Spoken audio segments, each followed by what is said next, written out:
कर्मण्येवाधिकारस्ते मा फलेषु कदाचन मा कर्मफलहेतुर्भो मा ते संगोऽस्त्वविकर्मणि।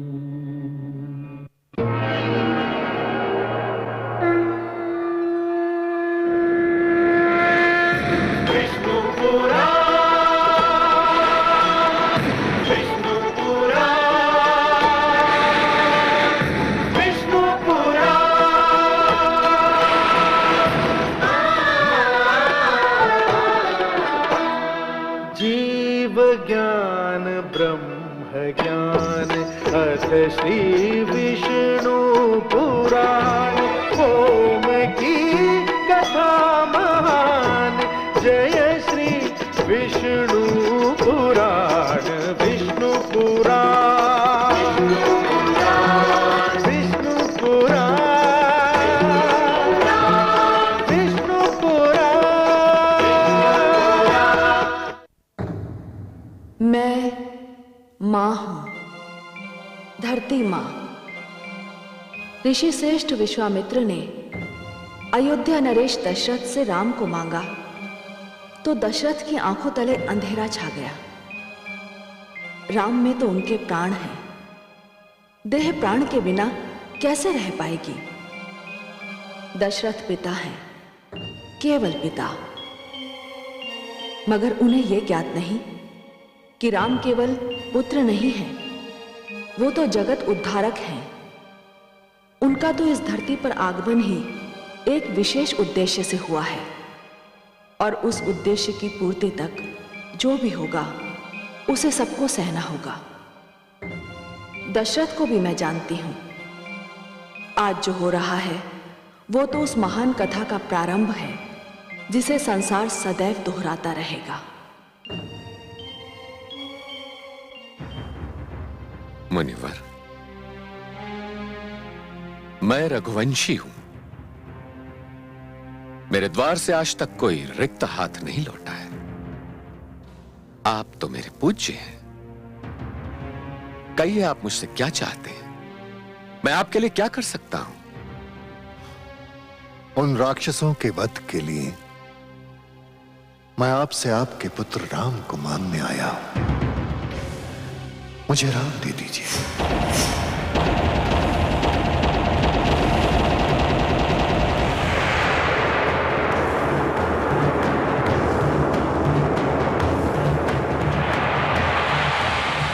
क्या?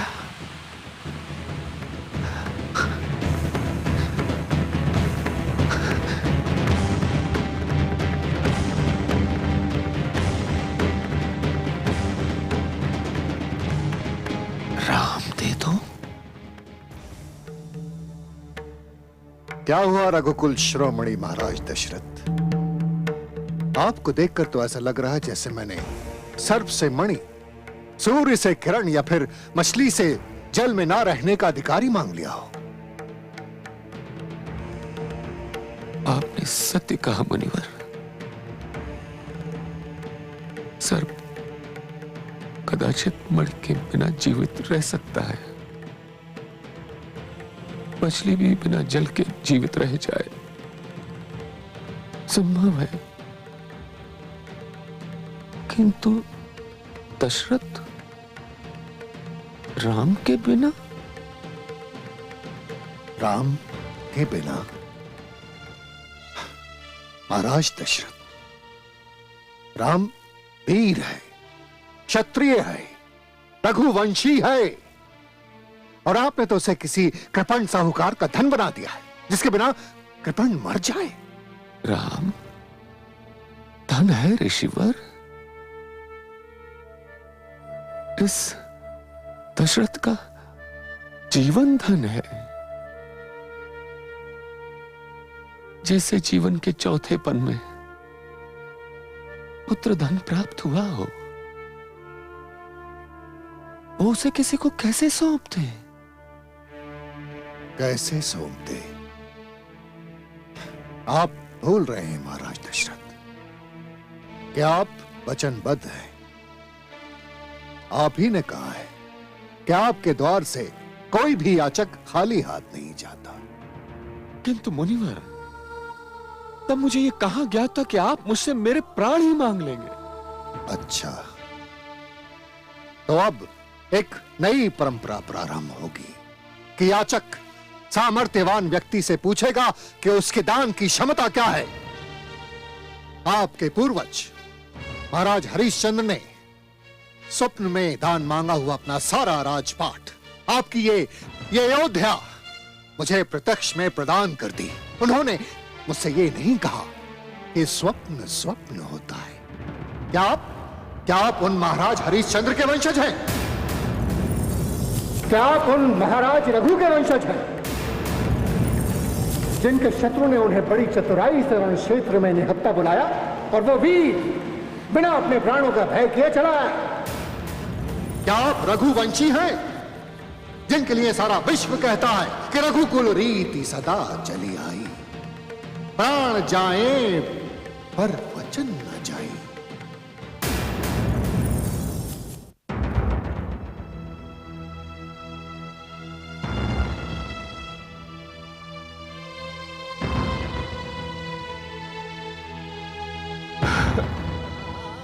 ब्रह्मर्षि, मैं वचन हार चुका हूं। ब्रह्मर्षि, मैं वचन हार चुका। किंतु इस दीन दशरथ पर दया कीजिए ब्रह्मर्षि। आज कुछ क्षण पूर्व दशरथ के नेत्रों को राम के दर्शन प्राप्त हुए। कुछ क्षण पूर्व प्रतीक्षा के तपती मरुभूमि में कुछ पल के लिए पुत्र मिलन की स्नेह वर्षा हुई। मुनिवर, मेरी समस्त सेना स्वयं मैं इस अभियान में आपके साथ चलते हैं। मैं आपको वचन देता हूं। नहीं, अब मैं कोई और वचन सुनना नहीं चाहता। जो राजा अपने पहले वचन का मान नहीं रह सका हो, उससे दूसरा वचन लूं? नहीं महाराज दशरथ, मुझे तो इसी समय आपका निर्णय सुनना है। क्या आप मुझे राम को देंगे या नहीं? हे प्रजापति ब्रह्मा, हे पालन करता भगवान विष्णु, हे कुल पुरुष भगवान सूर्य, ये कैसी परीक्षा है, ये कैसी परीक्षा है। महाराज दशरथ, इसे आप परीक्षा कह रहे हैं? सत्य तो यह है कि आपके विवेक रूपी चंद्रमा को आप ही के राहु रूपी मोह ने निगल लिया।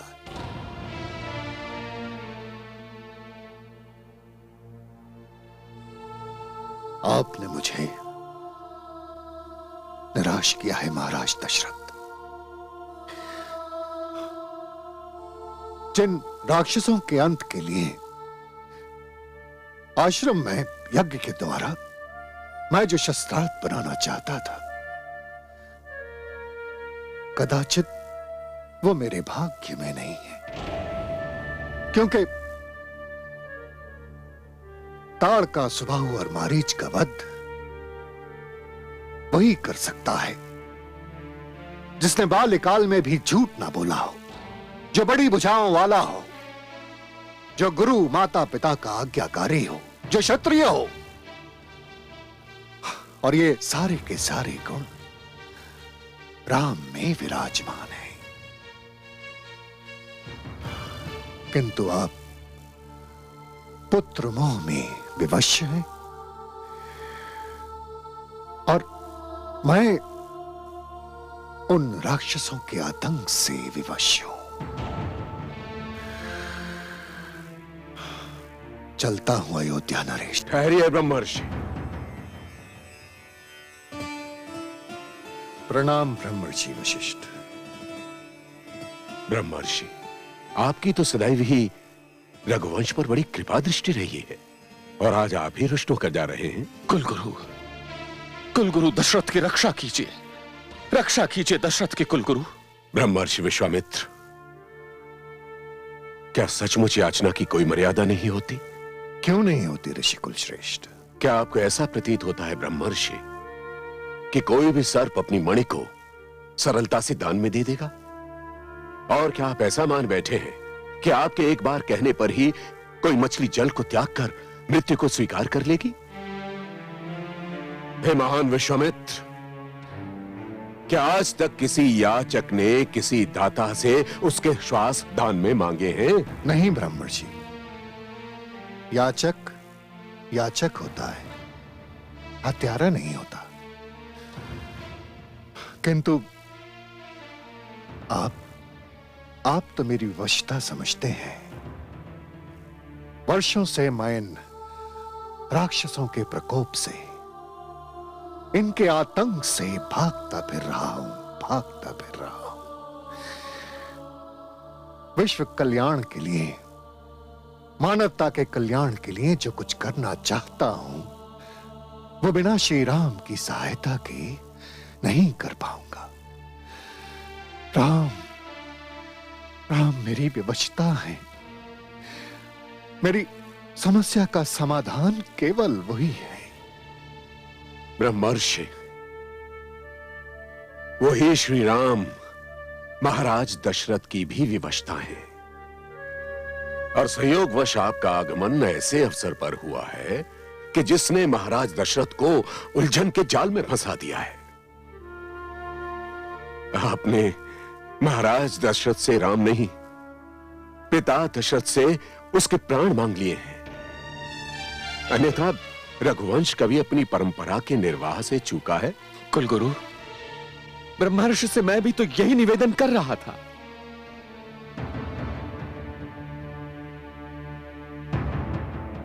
अयोध्या नरेश, कुछ समय के लिए आप राम के पिता से चक्रवर्ती सम्राट दशरथ बन जाइए। तनिक सोचिए, ताड़का, सुबाहु और मारीच जैसे राक्षस जाने कितने ऋषि मुनियों को मारकर उनका रक्तपान कर चुके हैं। आपके ही अधिकार क्षेत्र में विश्वामित्र जैसे साधक और तपस्वी अपनी तपस्या नहीं कर पा रहे हैं।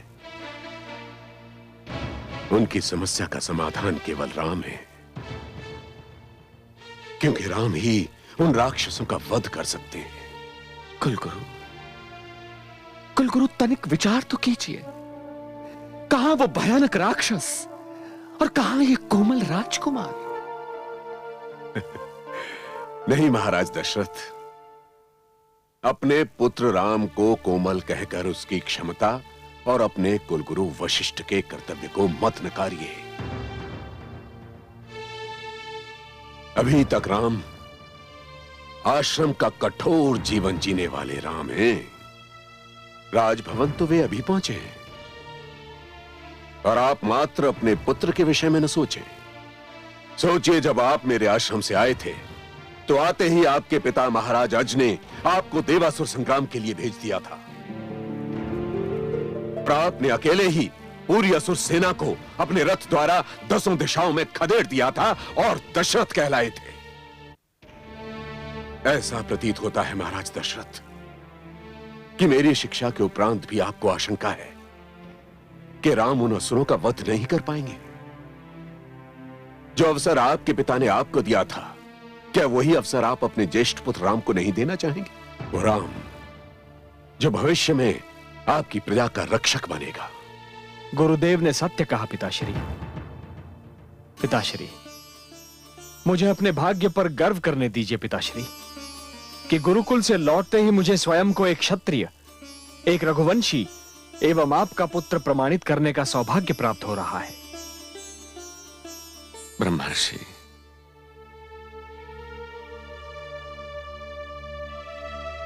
मुझे क्षमा कर दीजिए। आपने सत्य कहा था कि मेरे विवेक पर मेरे मोह रूपी राहु ने ग्रहण लगा दिया, किंतु अब वो ग्रहण हट चुका है।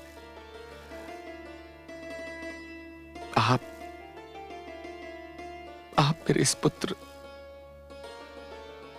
राम को ले जाइए मेरे राम को। महाराज, ब्रह्मर्षि, आयुष्मान भव। महाराज को आने में जैसे ही विलंब हुआ, हम सब ने यही निर्णय लिया कि हम यहीं आपके दर्शन करेंगे, क्योंकि महामंत्री सुमंत ने कहा था कि आप यहां रात्रि विश्राम भी नहीं कर सकते। हाँ महारानी, मैं आप सबसे क्षमा चाहता हूं कि आपके इस पूर्ण चंद्र को अपने साथ ऐसे अवसर पर लिए जा रहा हूं जबकि वर्षों बाद आपकी ममता के आकाश पर उदित हुआ है। गाधि तनय धनु वेद्या पाए, सीखहु राम चरण सिर नाए।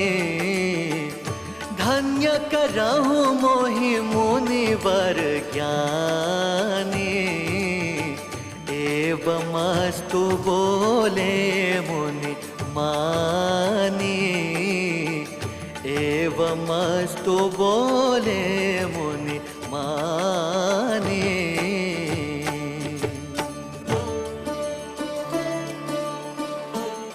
राम, राम तुम महान हो, योग्य हो। मेरे साथ जाकर तुम मुझ पर उपकार कर रहे हो, किंतु मुझे ये कहने का अवसर ना देकर तुमने अपनी महानता का परिचय दिया है। धन्य हो। मैं तुम्हें अपना शिष्य स्वीकार करता हूं पुत्र। अहो भाग्य ब्रह्मर्षि, अहो भाग्य। प्रातः सूर्य की पहली किरण के साथ हम प्रस्थान करेंगे।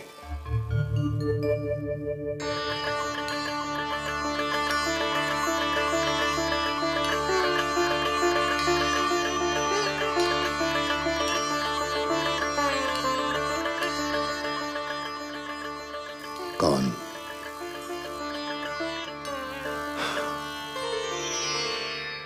सुमित्रा नंदन लक्ष्मण।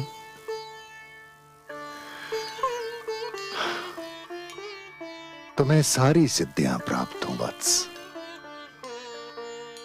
ब्रह्मर्षि, मेरे जीवन की एकमात्र सिद्धि प्राप्ति भ्राता श्री राम के साथ उनकी छाया बनकर चलना है। बड़ी सुंदर बात है। अनुज हो तो ऐसा जो ज्येष्ठ भ्राता के पीछे पीछे चले, उनके मार्ग का अनुसरण करे। मैंने आज तक यही किया है। मैंने कल ही गुरुदेव वशिष्ठ को गुरु दक्षिणा में यही वचन दिया है कि मैं भ्राता श्री राम के साथ उसी प्रकार रहूंगा जिस प्रकार शरीर के साथ छाया रहती है। पुत्र, तुम्हारा भ्रातृ प्रेम उदाहरण योग्य है। ब्रह्मर्षि, यदि आपने मुझ पर कृपा दृष्टि नहीं की तो मेरा संकल्प टूट जाएगा, मेरा व्रत समाप्त हो जाएगा। ऋषि श्रेष्ठ। सुमित्रा नंदन, मैं तो किसी भी प्रकार से तुम दोनों भ्राताओं के बीच में नहीं आ रहा हूं। ऋषि श्रेष्ठ, आप मेरे भ्राता श्री राम को अपने साथ वन में लिए जा रहे हैं। जब तक आप मुझे भी अपने साथ आने का आदेश नहीं देंगे, मेरे भ्राता अपने साथ मुझे नहीं ले जाएंगे। वत्स। ऋषि श्रेष्ठ, आपने पिताश्री से केवल मेरे भ्राता को मांगकर मेरे संकल्प को संकट में डाल दिया है। मेरे वचन की रक्षा करें ऋषि श्रेष्ठ, मेरे संकल्प की रक्षा करें। उठो, उठो वत्स। तुम भाइयों का स्नेह देखकर हृदय प्रसन्नता से भर गया है। मैं तुम्हें अपने साथ ले तो चलूं, किंतु मैं धर्म संकट में हूं। तुम्हें तो महाराज अपनी माताएं एवं स्वयं राम से अनुमति लेनी होगी। मैं उन्हीं से अनुमति लेकर, उन्हीं के कहने पर आपसे विनती करने आया हूं। धन्य हो पुत्र। कदाचित ईश्वर की भी यही इच्छा है जाओ, अपने चलने की व्यवस्था कर लो सुमित्रा नंदन। ब्रह्मर्षि, ब्रह्मर्षि, आपका ये उपकार सदैव ऋण की भांति रहेगा। तेजस्वी भव।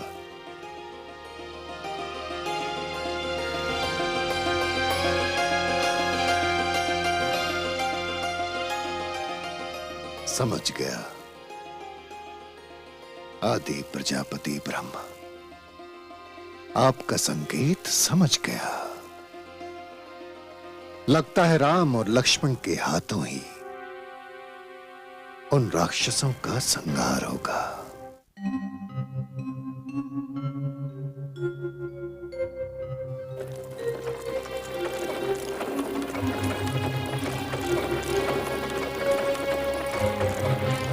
सारथी, रथ रोको।